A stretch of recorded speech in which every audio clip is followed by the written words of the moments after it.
Hello everyone, I am Anirudh Tiwari, Director and Chief Mentor of Dronacharya Civil Services Academy.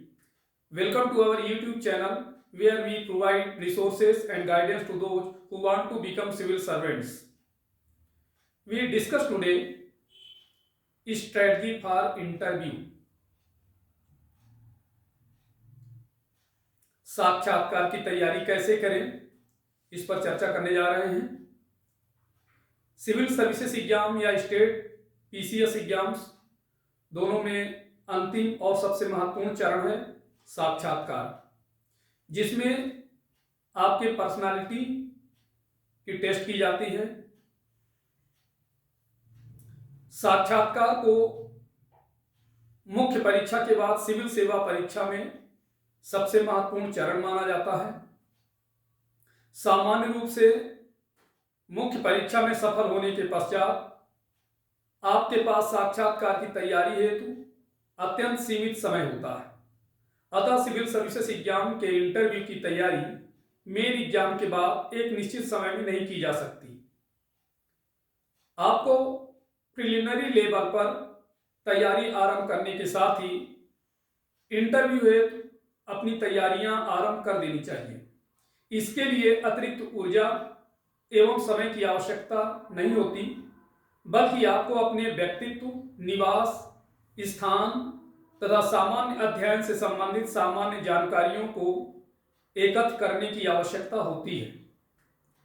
लंबे समय में की गई साक्षात्कार की तैयारी आपको साक्षात्कार बोर्ड के समक्ष संपूर्णता के साथ प्रस्तुत करने में सहायक सिद्ध होती है। यह बात ध्यान में रखी जानी चाहिए कि औसत रूप से एक कैंडिडेट को इंटरव्यू में लगभग 30 से 40 मिनट का समय दिया जाता है।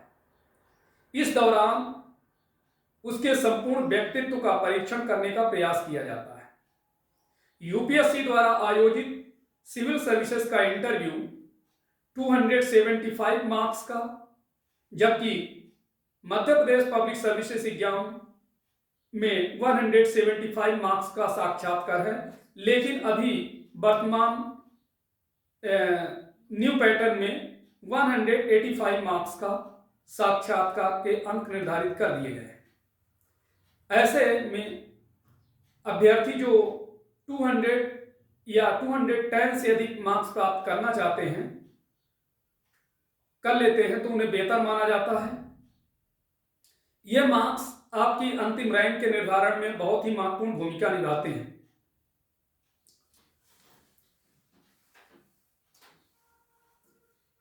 तो सबसे पहले how to prepare for interview, साक्षात्कार की तैयारी कैसे करें।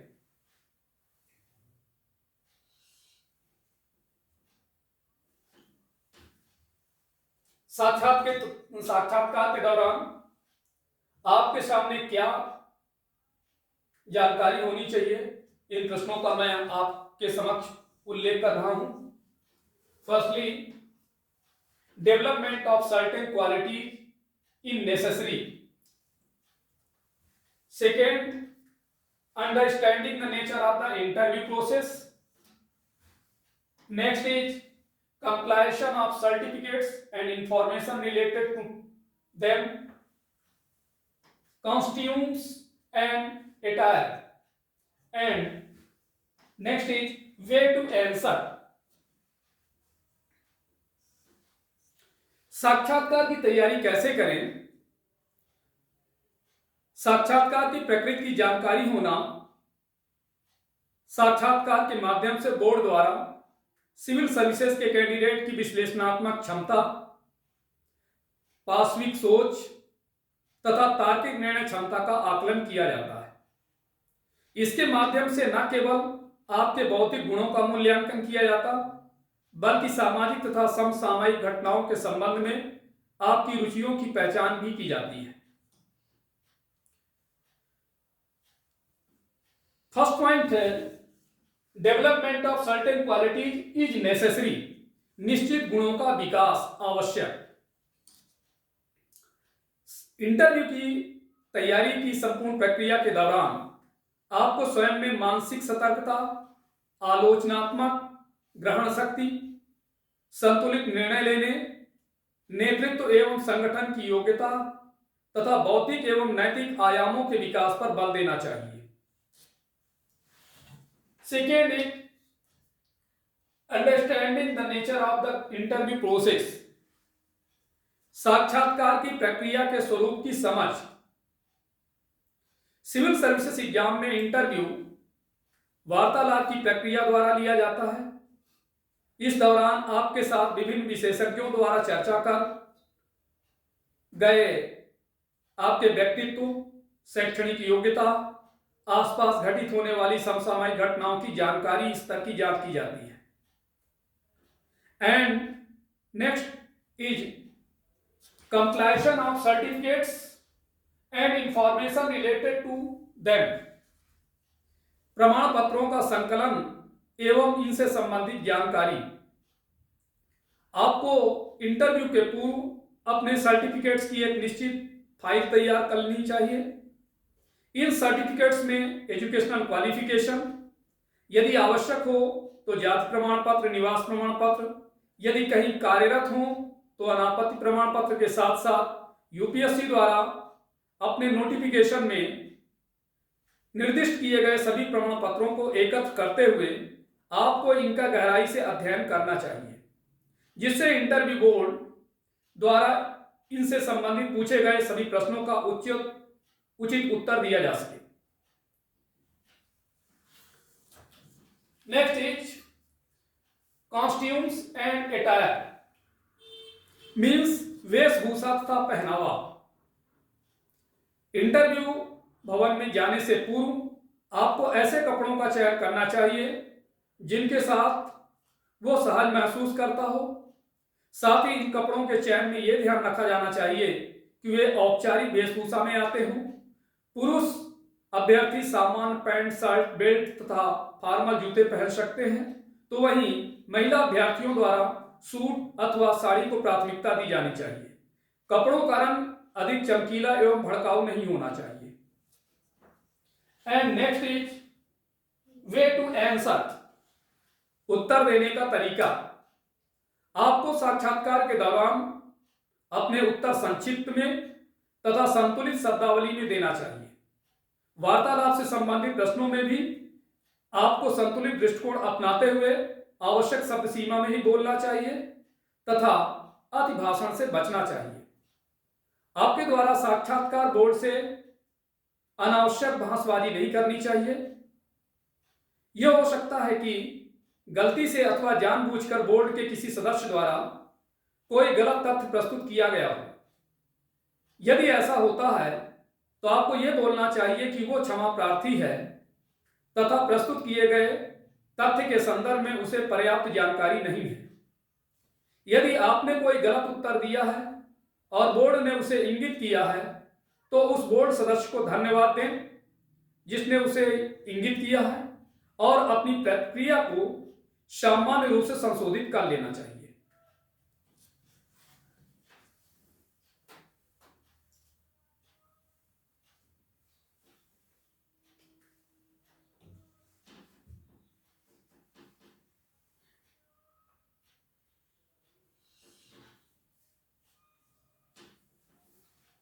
Next is the very important questions.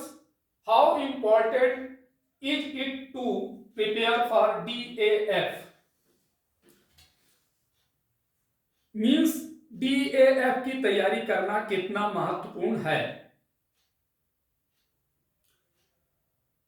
आपके द्वारा मेन एग्जाम के दौरान भरे जाने वाले विस्तृत आवेदन पत्र मीन्स डिटेल्ड एप्लीकेशन फॉर्म में दी गई अधिकांश जानकारी आपके व्यक्तित्व से संबंधित होती है, जिसके प्रत्येक पार्ट को विस्तृत रूप से तैयार करना चाहिए।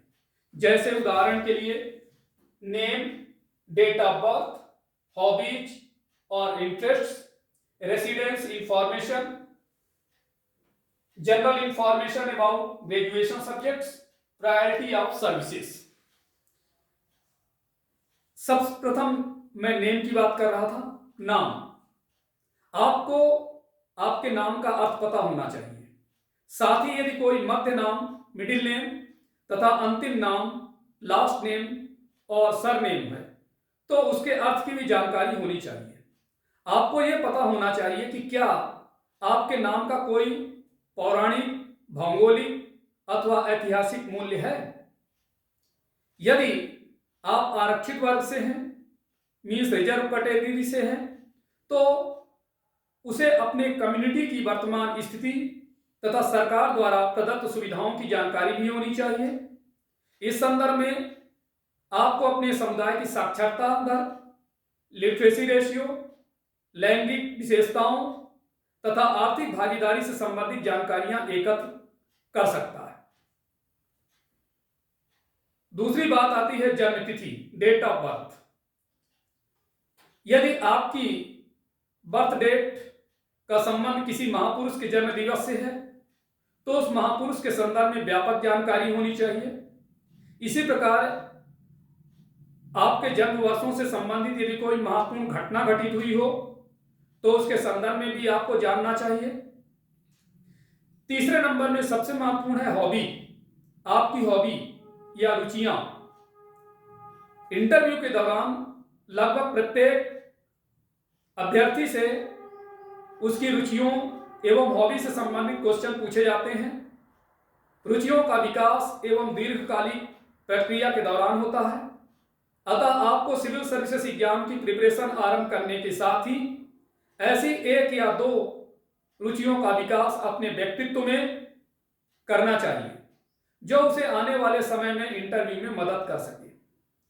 उदाहरण के लिए यदि कोई व्यक्ति पैस खेलना पसंद करता है तो उसे इस खेल की उत्पत्ति, उसकी तकनीकी शब्दावली तथा वर्तमान परिस्थितियों में इसके मुख्य खिलाड़ियों के बारे में विस्तृत जानकारी होनी चाहिए।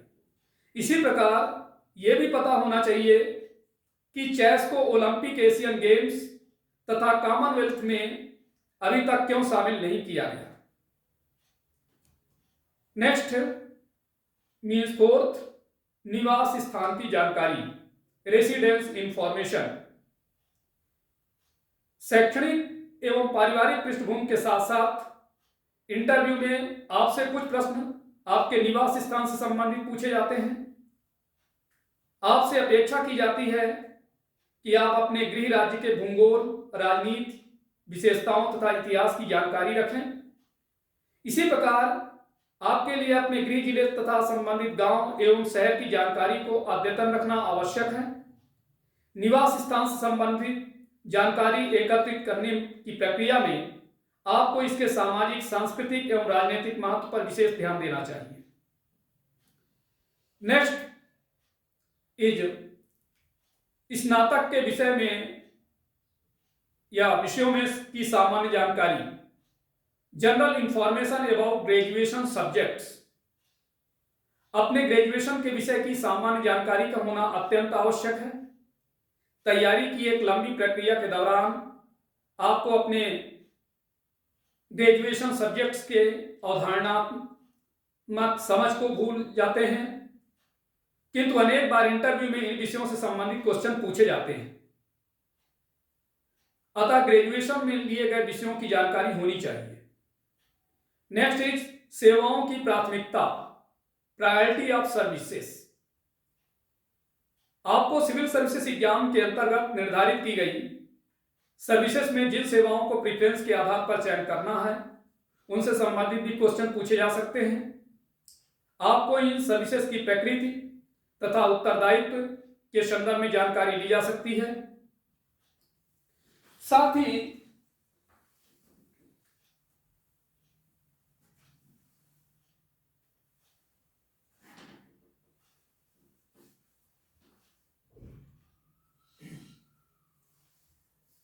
other topics that are very important to preparation for the interview like H, यानी अन्य विषय जिन्हें इंटरव्यू हेतु तैयार करना अत्यंत महत्वपूर्ण है।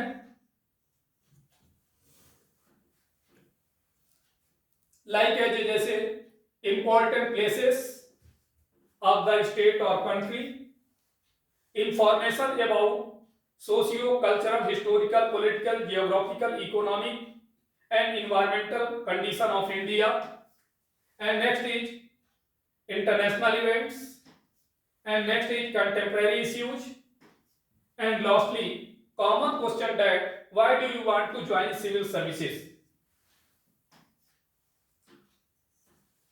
इस टाइप के प्रश्न पर भी चर्चा हो सकती है। यदि आप अपनी तैयारी नौकरी अथवा पढ़ाई के दौरान किसी दूसरे राज्य अथवा देश में रह रहे हैं तो उसे उस राज्य या मतलब आप जिस राज्य में रह रहे हैं उस राज्य अथवा देश के महत्वपूर्ण स्थलों, वहां की राजनीतिक व्यवस्था तथा सामाजिक सांस्कृतिक विशेषताओं का नॉलेज होना चाहिए। आपके द्वारा मेन एग्जाम के समय तैयार की गई भारत की सामाजिक, सांस्कृतिक, ऐतिहासिक, राजनीतिक, भौगोलिक, आर्थिक तथा पर्यावरणीय दशाओं की जानकारी का होना आवश्यक है। आपसे यह अपेक्षा की जाती है कि अंतर्राष्ट्रीय घटनाक्रमों पर आपकी नजर कैसी है, अतः आप इन पर भी नजर बनाए रखें। आपसे साक्षात्कार में समसामयिक घटनाओं से संबंधित क्वेश्चंस पूछे जा सकते हैं तथा यह भी पूछा जा सकता है कि इन घटनाओं का प्रभाव भारतीय परिस्थितियों पर किस प्रभाव पड़ेगा, कैसा प्रभाव पड़ेगा। आपसे यह भी पूछा जा सकता है कि आप किस राज्य को सेवा करने हेतु प्राथमिकता देंगे। आपको ऐसे प्रश्नों के लिए उचित कारणों की तैयारी करना अनिवार्य है।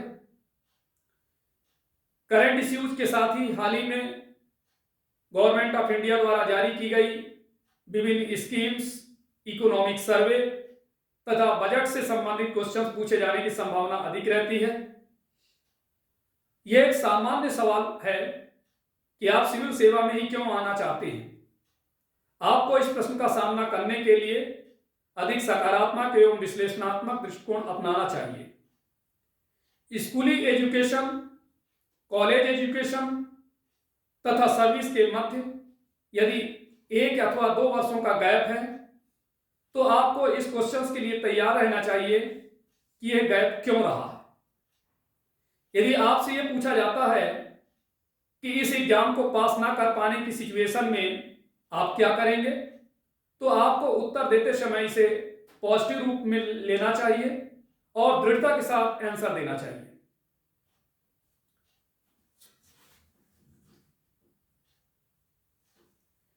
एंड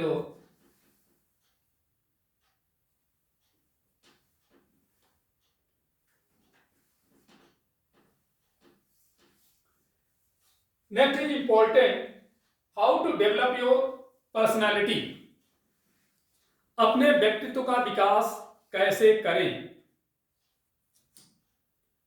व्यक्ति के स्वभाव, खान पान, रहन सहन, बोलचाल, निर्णय लेने की प्रक्रिया तथा अनेक अन्य विशेषताओं से मिलकर व्यक्तित्व का निर्माण होता है। व्यक्तित्व का निर्माण एक दीर्घकालिक प्रक्रिया है जो उसके जन्म लेने के साथ ही आरंभ हो जाती है तथा मृत्यु तक चलती रहती है। सिविल सर्विसेज एग्जाम के लिए कैंडिडेट से ईमानदार, नैतिकता, राजनीतिक रूप से तटस्थ होने की अपेक्षा की जाती है। इन गुणों का विकास भी एक लंबी प्रक्रिया के द्वारा होता है। यही कारण है कि विशेषज्ञ इस बात पर बल देते हैं कि इंटरव्यू की तैयारी उसी दिन से आरंभ कर देनी चाहिए जब एक छात्र सिविल सर्विसेज एग्जाम की तैयारी के विषय में सोचता है। सिविल सर्विसेज के व्यक्तित्व में कुछ गुणों को होना अत्यंत आवश्यक है, जैसे better communication skills,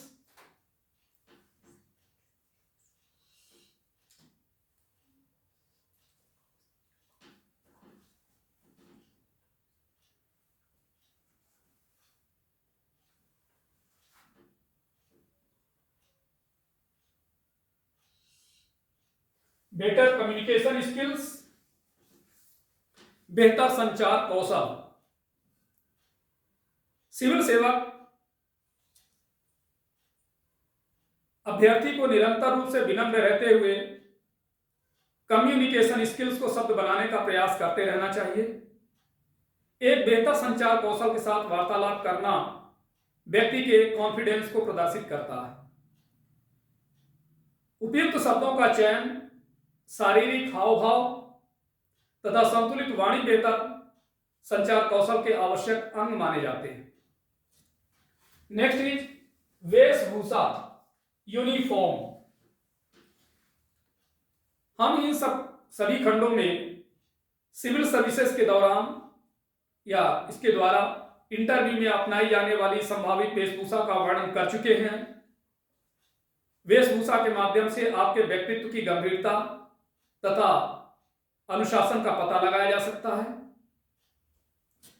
next is responsible for one's actions, means अपने कार्यों के प्रति उत्तरदायी, नियमित समय पर कार्यों को पूरा करना, अलग अलग कार्यों के लिए स्पेसिफिक स्ट्रेटजी का निर्माण करना तथा उत्तरदायित्व के साथ बेहतर परिणामों को प्राप्त करना किसी भी व्यक्ति के लिए आवश्यक माना जाता है। Next is leadership and involvement with social organisations, means नेतृत्व तथा सामाजिक संगठन से जुड़ाव। मनुष्य एक सामाजिक प्राणी है। सिविल सेवक आपसे भी यह अपेक्षा करता है या आपसे अपेक्षा की जाती है कि वह चयन के पश्चात विभिन्न सरकारी विभागों की मिलने वाली जिम्मेदारी को सुचारू रूप से निभाने में सक्षम होगा। प्रशासनिक अधिकारी के रूप में सिविल सेवक को अनेक बार डायरेक्ट रूप से जनता से संवाद करने का अवसर प्राप्त होता है। ऐसे में आपसे लीडरशिप तथा सोशल ऑर्गेनाइजेशन की बेहतर जानकारी होनी चाहिए। Next is other important personality traits, व्यक्तित्व के अन्य महत्वपूर्ण गुण। एक अच्छे व्यक्तित्व वाले व्यक्ति में समस्याओं को बेहतर रूप से समाधान करने की अभिवृद्धि होती है। ऐसे व्यक्तियों में व्यक्तिगत ज्ञान तथा कौशल के माध्यम से व्यापक विश्लेषणात्मक क्षमता विकसित हो जाती है, जो उसे उचित निर्णय लेने में मदद करती है। इस प्रकार एक सिविल सर्विसेज एग्जाम के कैंडिडेट को अपनी तैयारी की संपूर्ण प्रक्रिया में स्वयं के अंदर इन्हीं सभी गुणों का विकास करने का प्रयास करते रहना चाहिए।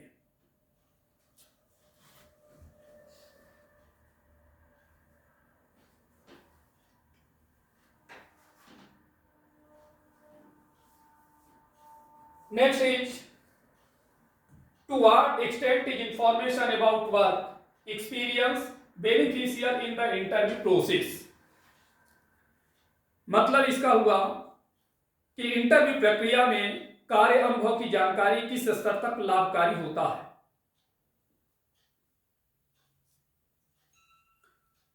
अनेक अभ्यर्थी किसी नौकरी अथवा रोजगार के साथ साथ सिविल सर्विसेज की तैयारी करते हैं।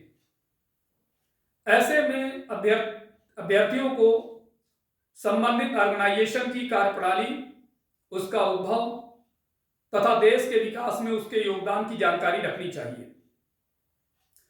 आपको अपने साथ उक्त संगठन से अनापत्ति प्रमाण पत्र ले जाना चाहिए।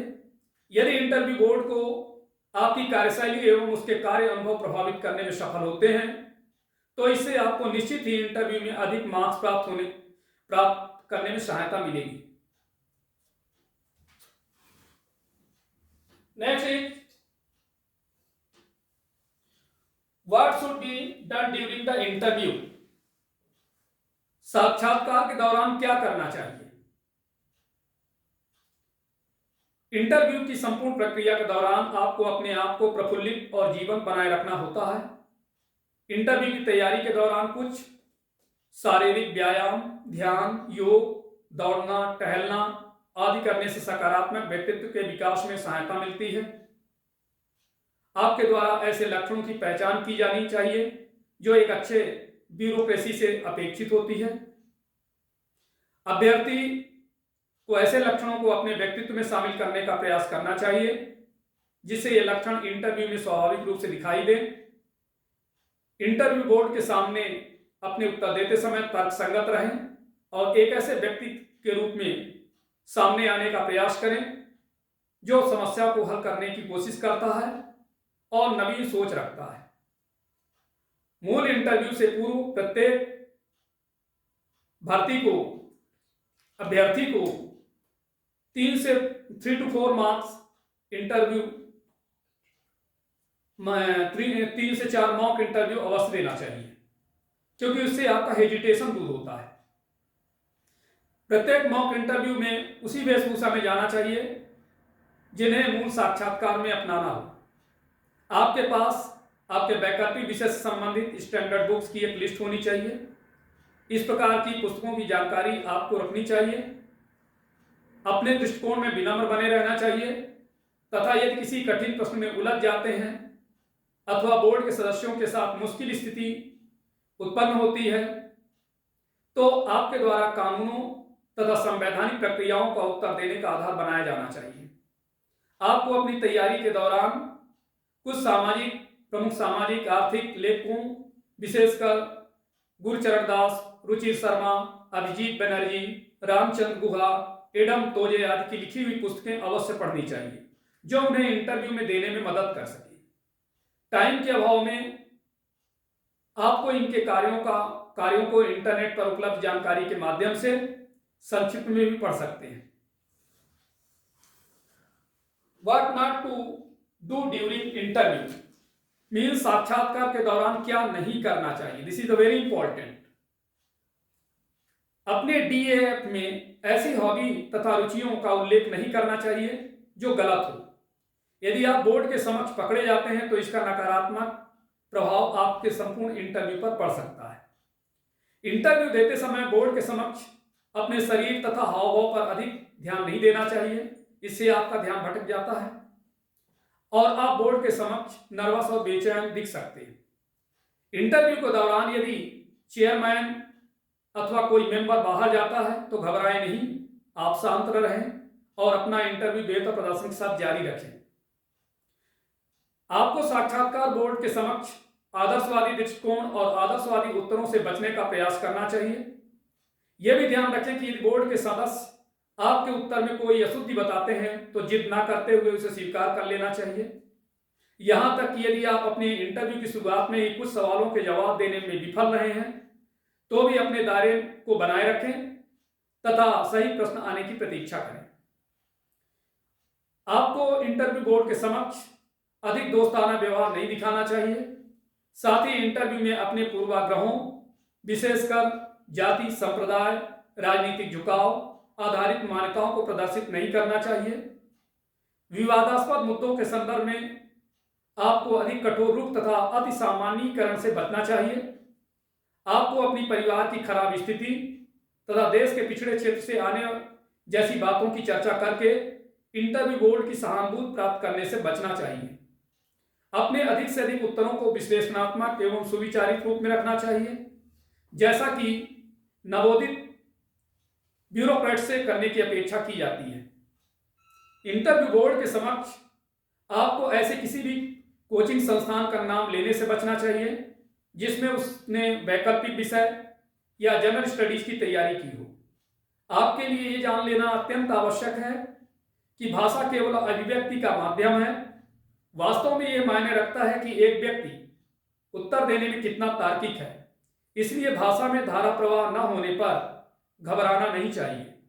प्रत्येक प्रश्न पर उचित समय लेते हुए तर्कसंगत रूप से अपना उत्तर देना चाहिए।